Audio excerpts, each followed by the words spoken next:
چھینٹا آ گیا تو فوراً پریشان ہوتا ہے، وہ میرا صاف کپڑا۔ اسی طرح سے ہمارا دل ہے، ہمارا قلب ہے، ہمارا باطن ہے، اس کو ہم نے مردہ کر دیا۔ ہماری حس جو ہے وہ مردہ ہو چکی، ہماری حس کیا ہے؟ مردہ ہو چکی ہے۔ اس لیے اہل دل حضرات کی جو زندگی کے حالات ہیں وہ ضرور پڑھنے چاہیے۔ اب ہمیں تو وہ دیوانے لگتے ہیں، ہمیں تو وہ لگتے ہیں دیوانے۔ حضرت معین الدین چشتی رحمۃ اللہ علیہ کے بارے میں آتا ہے کہ جی 6 مہینے یا 1 سال تک اب داڑھی میں خلال کرنا بھول گئے تھے تو 1 سال تک توبہ کرتے تھے، قرار نہیں آیا، قرار نہیں آیا۔ تو جب تک ہمارے اندر ہم اس ایمان کے بیج کو جس زمین میں ڈالنا ہے وہ زمین کی رکھوالی اور زمینداری کاشتکاری نہیں کریں گے تو یہ بیج اس میں اگے گا نہیں۔ ہمارا حال بہت مردہ ہو چکا ہے۔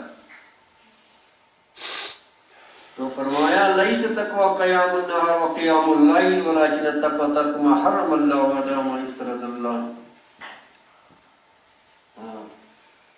ایک بکر بن عبداللہ رحمۃ اللہ علیہ کیا فرماتے ہیں؟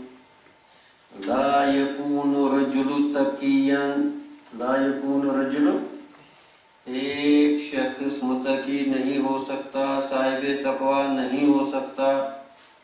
لا یکون رجل تقیا، ایک شخص کیا نہیں ہو سکتا؟ اس کو متقی نہیں کہہ سکتے۔ حتی یکون یتقی طمع والغضب، حتی یتقی الطمع والغضب۔ ہاں، 2 چیزیں جب تک نہیں چھوڑتا ہے، لالچ نہیں چھوڑتا، گریڈ جس کو کہتے ہیں، طمع، اس کو نہیں چھوڑتا ہے۔ طمع کا ضد کیا ہے؟ اس کا اپوزٹ کیا ہے؟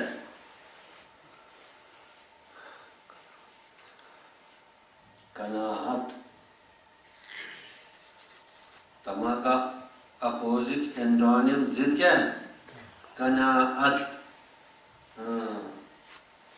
یہ وہ خزانہ ہے جو اللہ اپنے خاص بندوں کو دے دیتا ہے، ہر ایک کو نہیں دیتا۔ ایک شخص آیا حضرت سفیان ثوری رحمۃ اللہ علیہ کے پاس، 1000 دینار کی تھیلا لے کر آیا حضرت، کہا اپنے پاس کچھ رکھا؟ کہا حضرت ہے ضرور رکھا۔ کہا کتنا رکھا؟ کہا حضرت ہمارے 70,000 تھے، 1,000 آپ کو دیا، 69,000 ابھی میرے پاس موجود ہیں۔ کہا آپ چاہتے ہو اس میں اضافہ ہو؟ کہا سر ضرور چاہتا ہوں۔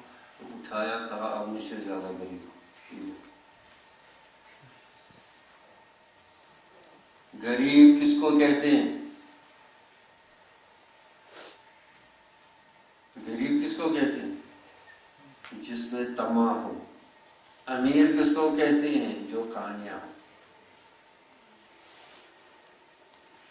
امیر کس کو کہتے ہیں؟ لیس الغنى المال ولکن غنى القلب۔ حدیث شریف میں دولت مندی مال کی فراوانی نہیں ہے، دولت مندی قلب کی دولت مندی ہے۔ اگر دل غنی ہے تو غنی ہے، اگر مال بہت ہے تو غنی نہیں ہے۔ تو غریب کس کو کہتے ہیں؟ سب سے غریب جس میں طمع ہو، لالچ ہو۔ یہ طمع کس کی صفت ہے؟ یہ نفس امارہ کی صفت ہے۔ کس کی صفت ہے؟ نفس امارہ کی صفت ہے۔ یہ نفس امارہ کی صفت جو ہے یہ کس کے مشابہ ہے؟ یہ جہنم کے مشابہ ہے۔ اصل میں یہ جہنم کی صفت ہے۔ جہنم میں جہنمی کو ڈالا جائے گا، وہ کہے گا حل من مزید، حل من مزید، حل من مزید، اور ڈالو، اور ڈالو، اور ڈالو۔ جہنم ہمیشہ حل من مزید کہے گا جب تک اللہ جل شانہ اپنی پنڈلی جو اس کے شان کے مطابق ہے، یعنی یہ جو کیا کہتے ہیں اس کو متشابہات میں سے ہے، تو اللہ بہتر جانتا ہے اس کا مطلب، تب یہ جہنم چپ کرے گا، ورنہ تب تک کیا کہے گا؟ اسی طرح اس زندگی میں یہ نفس ہمارا کیا کہتا ہے؟ حل من مزید، حل من مزید، حل من مزید۔ تو حدیث شریف میں اللہ کے رسول صلی اللہ علیہ وسلم نے کیا فرمایا؟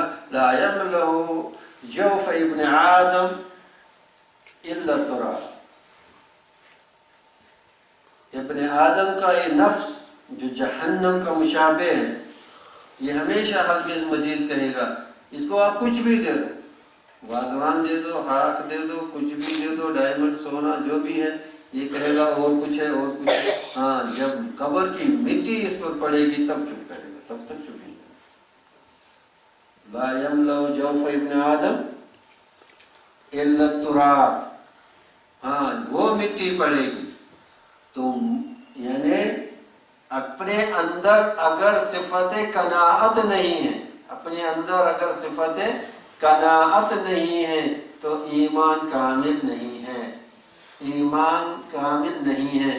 ابھی ایمان کے وہ شگوفے اندر سے کھل نہیں گئے ہیں۔ ہاں، ابھی نفس امارہ ہے، ابھی نفس امارہ ہے، ابھی لوامہ میں جانا ہے، اور پھر مطمئنہ کی تو بات ہی نہیں ہے، ابھی نفس امارہ ہے۔ ان نفس لامارۃ بالسوء الا ما رحم ربی۔ یہ نفس ہمیشہ کیا کرے گا؟ یہ برائی کی طرف، تو اس کو لگام دینے کی ضرورت ہے۔ کیا دینے کی ضرورت ہے؟ لگام کون دے گا؟ جس کے ہاتھ مضبوط ہوں گے، جس کے ارادے مضبوط ہوں گے، وہ لگام دے سکے گا سرکش گھوڑے کو۔ جو کمزور ہمت کا ہوگا وہ یہ گھوڑا اس کو پتہ نہیں کہاں لے جائے، اس کی منزل یہاں ہوگی پتہ نہیں کہاں۔ اگر اس نے ہاتھ ڈھیلا چھوڑ دیا، لگام ڈھیلی چھوڑ دی، تو یہ نفس جو ہے یہ دشمن ہے۔ یہ نفس امارہ، اس کو کیا بنانا ہے؟ نفس لوامہ بنانا ہے۔ نفس لوامہ پر محنت کر کے اس کو نفس مطمئنہ بنانا ہے۔ ہاں، آگے جو ایمان کا ذکر ہے، ایمان میں ایک ایمان کا ظاہر ہوتا ہے، کیا ہوتا ہے؟ اور ایک ایمان کی حقیقت ہوتی ہے۔ تو ایمان کی حقیقت، اگر اس کی تو بہت سی تفصیل ہے، بہت سی، اور اس کو اگر کوزے میں جمع کیا جائے، ایمان کی حقیقت وہ چکھے گا جس کو نفس مطمئنہ حاصل،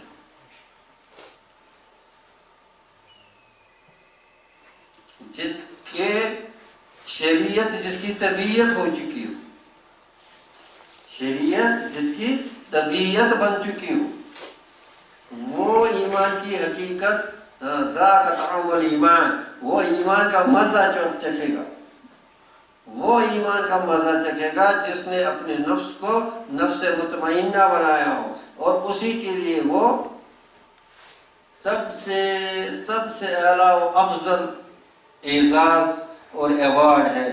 یا ایتھا النفس المطمئنہ ارجعی الی ربک راضیۃ مرضیہ وادخلی فی عبادی وادخلی جنتی۔ اللہ ہم سب کو نصیب کرے۔ تو جب تک اس تو طمع کو کیا کرے؟ طمع کا کلا کما نہ کرے، متقی نہیں بن سکتا۔ جب تک طمع کا قلع کما نہ کرے، متقی نہیں بن سکتا۔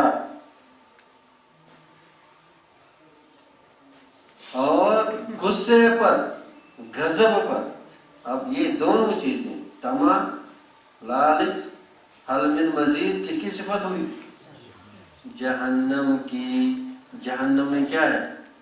آگ ہے نا۔ غصے میں کیا ہے؟ آگ۔ جو غصہ کرتا ہے اس کے کان گرم ہوتے ہیں، ہاتھ گرم ہوتے ہیں، بدن گرم ہوتا ہے، آگ کی نشانیاں ہیں۔ تو غضب بھی جہنم کی نشانی ہے، یہ جہنم کی صفت ہے۔ طمع بھی جہنم کی صفت ہے، حل من مزید کہتا ہے، اور غضب، غصہ، یہ بھی کیا ہے؟ یہ بھی جہنم کا حصہ ہے۔ ہاں، جن کی طبیعتوں میں غصہ ہے، جن کی یاد رکھو یہ میری بات، جن کی طبیعتوں میں غصہ ہے ان کو دوہرا دوگنا مجاہدہ کرنا پڑے گا اس دنیا میں۔ کچھ لوگ ہوتے ہیں سلیم و تباہ، وہ بہت آسانی سے نور نلا نور ہو جاتے ہیں۔ ہاں کچھ لوگوں میں اندر سے ان کی خمیر میں غصہ زیادہ ہوتا ہے، ہاں ان کو زیادہ مجاہدہ کی ضرورت، ورنہ جہنم میں جانے جائیں گے، کیونکہ جہنم کا حصہ ہے۔ غصہ کس کا حصہ ہے؟ کس کی صفت ہے؟ غضب۔ غضب کے جو یہ مطلب جو ہے ایفیکٹس ہیں، اثرات ہیں، کس سے ملتے جلتے ہیں؟ جہنم سے ملتے جلتے ہیں۔ تو جب تک ان دو سے متقی کہاں جائے گا؟ جنت میں جائے گا، اور طمع اور غضب یہ تو جہنم کی صفتیں، یہ صفتیں لے کر مر گیا تو جنت میں کیسے جائے گا؟ متقی کیسے بن گیا؟ تو غصے پر کنٹرول کرنا، غصے پر کنٹرول کرنا، ہاں اس کو دبانا، اس کو دبانا، اس پر صبر کرنا، اللہ کے خوف کا اس پر وہ جو ہے کمچا اس کے اوپر قائم رکھنا، تو یہ ہو جائے گا۔ اور سفیان ثوری رحمۃ اللہ علیہ نے ایک اور اس کی جو ہے صفت بیان کی متقین، کیا فرمایا؟ وَالَّذِي يُحِبُّ لِلنَّاسِ مَا يُحِبُّ لِنَفْسِهِ، یہ بھی متقی کی صفت، يُحِبُّ لِلنَّاسِ مَا يُحِبُّ لِنَفْسِهِ، لوگوں کے لیے وہ پسند کرے۔ کہنا تو آسان ہے، کرنا مشکل ہے۔ کہنا آسان ہے، کہنے میں تو ہم کچھ بھی کہتے ہیں، ہم تو زبان، اس چرب زبانی میں تو ہم تو ماسٹر ہیں۔ ایک ہے کہنا، ایک ہے کرنا، اس میں آسمان زمین کا فرق ہے۔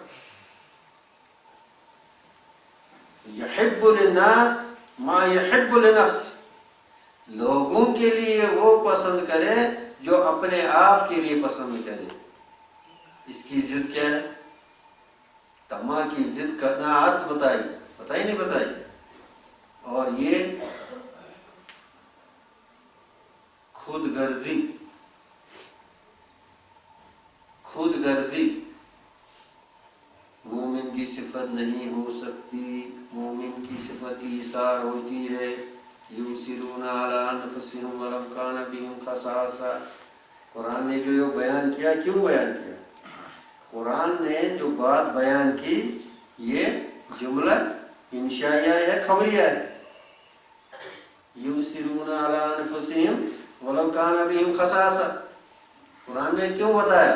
اے مومن بندے، اللہ کو یہ پسند ہے، تو اپنے اندر یہ صفت پیدا کر، اس لیے بیان کیا، یا خالی تعریف کو بتانے کے لیے ایسا بیان کیا؟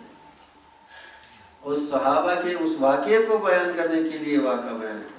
نہیں، یہ امت کو اور انسانیت کو یہ سبق دینے کے لیے کہ اللہ جل شانہ آپ سے کیا چاہتے ہیں۔ وہ یہ چاہتے ہیں کہ آپ خود غرض بنیں، سیلف سینٹرڈ جس کو بولتے ہیں، یا آپ اپنے اندر ایثار کا جذبہ پیدا کریں۔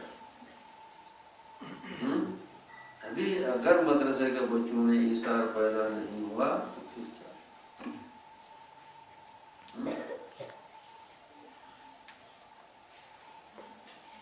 ایک کچھ صحابہ، ایسے صحابہ کئی ہوتے ہیں جہاں تک مجھے یاد ہے کہ وہ ایک گھر میں دعوت میں گئے،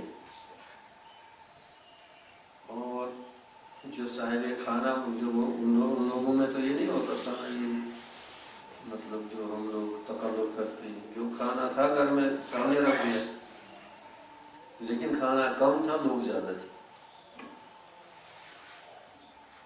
اب صاحب کھانا نے کہا کیا کریں، تو کسی وجہ سے، اب تو بجلی نہیں ہوتی تھی، شمع چراغ ہوتا تھا، کسی وجہ سے چراغ بجھا دیا، ہاں وہی گر گیا، کیا تو قصدن، کہا اچھا ہے، شمع تو ہے نہیں، آپ کھانا تناول فرمائیے۔ اب کچھ دیر کے بعد پھر جب شمع جلائی، سارا کھانا وہیں موجود تھا، کسی نے نہیں کھایا۔